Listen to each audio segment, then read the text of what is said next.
अस्सलाम वालेकुम, मेरा नाम मोहम्मद यूसुफ है। आप देख रहे हैं ईएलपी मार्केटिंग। बजट 2024 और 25 में रियल एस्टेट के ऊपर कितना टैक्स लगा, एफबीआर का क्या टैक्स होगा, कैपिटल गेन टैक्स किस किस लोगों के ऊपर होगा और किस किस मालियत की प्रॉपर्टी पर कितना टैक्स होगा, तमाम चीज़ों को इंशाल्लाह इस वीडियो के अंदर कवर करेंगे। तमाम नए आने वाले अहबाब से गुजारिश, हमारे यूट्यूब चैनल को सब्सक्राइब कर लें, बेल आइकन को प्रेस करें ताकि रियल एस्टेट के मुतालिक आप तक तमाम अपॉर्चुनिटीज़ और न्यूज़ पहुँचती रहें। बजट 2024 और 25 के अंदर रियल एस्टेट के ऊपर टैक्सेस की तजवीज़ आपके साथ कंप्लीटली शेयर करूंगा। नोटिफिकेशन भी आपको स्क्रीन पर शो हो रहा होगा कि गवर्नमेंट ने जो कैपिटल गेन टैक्स है वो फाइलर और नॉन फाइलर दो किस्म के लोगों के ऊपर लगाया है। इस पूरे टैक्स लगाने का मकसद जो कि तकरीर के अंदर ये कहा गया है कि नॉन फाइलर के ऊपर टैक्स के बोझ को बढ़ाना, जिसकी वजह से लोगों से ज़्यादा रेवेन्यू को जनरेट कर रहा और लोग ज़्यादा से ज़्यादा फाइलर हो। इस वजह से नॉन फाइलर के लिए काफ़ी सारा घेरा जो है वो तंग किया गया है। कैपिटल गेन टैक्स 1 से 6 साल तक की जो प्रॉपर्टी होगी उसके ऊपर लिया जाएगा। फाइलर से तकरीबन 15% लिया जाएगा, नॉन फाइलर पर 45% तक कैपिटल गेन टैक्स लिया जाएगा। इसके अलावा 3 कैटेगरी में डिवाइड कर दिया गया है रियल एस्टेट को, 5 करोड़, 5 से 10 करोड़ और 10 करोड़ से ऊपर की जो प्रॉपर्टी होगी उसको 3 अलग अलग कैटेगरी के अंदर डिवाइड कर दिया गया है। और इस दफ़ा पहले तो फाइलर नॉन फाइलर 2 कैटेगरी थी जिन पर टैक्स की रेशो डिसाइड होती थी, लेकिन इस दफ़ा उसको 3 कैटेगरी के अंदर किया गया है। उसमें सबसे पहले एक फाइलर है, फिर नॉन फाइलर है, सेलर परचेजर है और फिर उसमें जो लेट फाइलर है जिसने अपनी रिटर्न लेट जमा कराई है या वो रिसेंटली अभी फाइलर हुआ है, उसके ऊपर भी टैक्स की शरह जो है वो ज़्यादा की गई है। जिसकी वजह से पहले हम देखते हैं बहुत सारे लोग ऐसे थे जो प्लॉट को ट्रांसफ़र करवाते थे, नॉन फाइलर होते थे, अपने आप को फाइलर कर देते थे या रिटर्न जमा नहीं की गई होती थी तो वो फ़ौरन अपनी रिटर्न जमा करा के अपने आप को टैक्स से बचा लेते थे।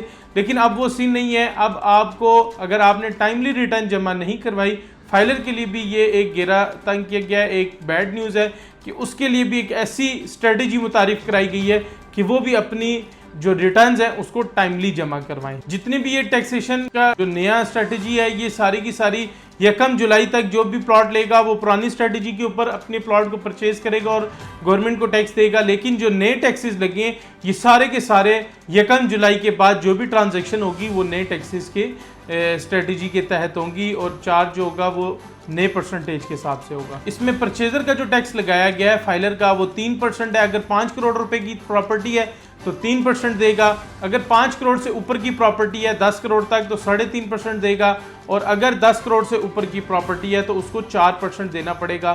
फाइलर का ये टैक्स है। अगर आप लेट फाइलर की बात करते हैं, डिले जिसने अपनी रिटर्न डिले की है, उसको 5 करोड़ रुपए तक 6% देना पड़ेगा और 5 करोड़ से 10 करोड़ तक उसको 7% देना पड़ेगा और अगर 10 करोड़ से ऊपर है तो उसको 8% देना पड़ेगा। इसी तरह अगर आप नॉन फाइलर की बात करते हैं तो 12% टैक्स देना पड़ेगा 5 करोड़ रुपए की प्रॉपर्टी, 16% देना पड़ेगा 5 से 10 करोड़ रुपए की प्रॉपर्टी और 20% तक आपको देना पड़ेगा अगर आपकी 10 करोड़ से ऊपर की प्रॉपर्टी है, उसकी कोई लिमिट नहीं है। उसमें अगर आप नॉन फाइलर हैं तो आपको 20% देना पड़ेगा।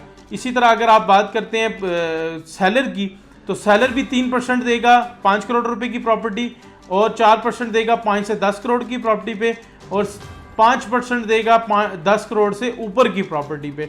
इसी तरह जो डिले है लेट फाइलर है वो तकरीबन आप उसको कह सकते हैं उसको डबल कर दिया है। इसी तरह आपको 6% देना पड़ेगा 5 करोड़ रुपए की प्रॉपर्टी तक, 7% देना पड़ेगा 5 से 10 करोड़ रुपए की प्रॉपर्टी तक और 8% आपको देना पड़ेगा 10 करोड़ से ऊपर की प्रॉपर्टी जिन्होंने लेट अपनी रिटर्न जमा कराई। इसी तरह नॉन फाइलर की अगर हम बात करते हैं तो 10% 5 करोड़ रुपए की प्रॉपर्टी तक, अगर आप वो चीज़ बेच रहे हैं तो आपको 10% तक देना पड़ेगा। अगर कोई लिमिट नहीं है इन तीनों कैटेगरी पे 10% ही देना पड़ेगा। अगर आप चीज़ बेच रहे हैं तो आपको 10% ही देना पड़ेगा। ख़रीदार के लिए परचेजिंग जो टैक्स की शरह है परसेंटेज है वो ज़्यादा है, जो सेलर है उसको थोड़ा सा रिलीफ दिया गया है अगर हम कंपैरिजन करते हैं। तो ये जो टैक्स का जो नया बजट है उसके अंदर जो रियल एस्टेट के ऊपर टैक्स लगा है वो मैंने आपको कम्प्लीटली शेयर कर लिया है। अगर आपने अभी तक आप फाइलर नहीं है और रियल एस्टेट में ट्रांजैक्शन करना चाह रहे हैं तो गवर्नमेंट ये चाह रही है कि आप टाइमली अपने आप को फाइलर करें, गवर्नमेंट के पास आप अपने एसेट्स को डिक्लेयर करें ताकि गवर्नमेंट आपसे एक टैक्स वसूल कर सके और आपको उस पर फैसिलिटेट भी कर सके। तो अगर आप ज़्यादा टैक्स देने से बचना चाहते हैं तो अपने आप को फाइलर करें। अगर आपकी फाइल जो है वो रिटर्न नहीं जमा हुई हुई आप उसको टाइमली जमा करवाएं। मज़ीद इन्फॉर्मेशन के लिए आप हमसे रब्ता करें। कमेंट सेक्शन में अपनी राय से ज़रूर आगाह कीजिएगा और जिन लोगों को अभी तक टैक्स की इन्फॉर्मेशन ली उन तक हमारी वीडियो को ज़रूर शेयर कीजिएगा। अपना बहुत सारा ख्याल रखिए, मिलते हैं नेक्स्ट वीडियो में। अस्सलाम वालेकुम।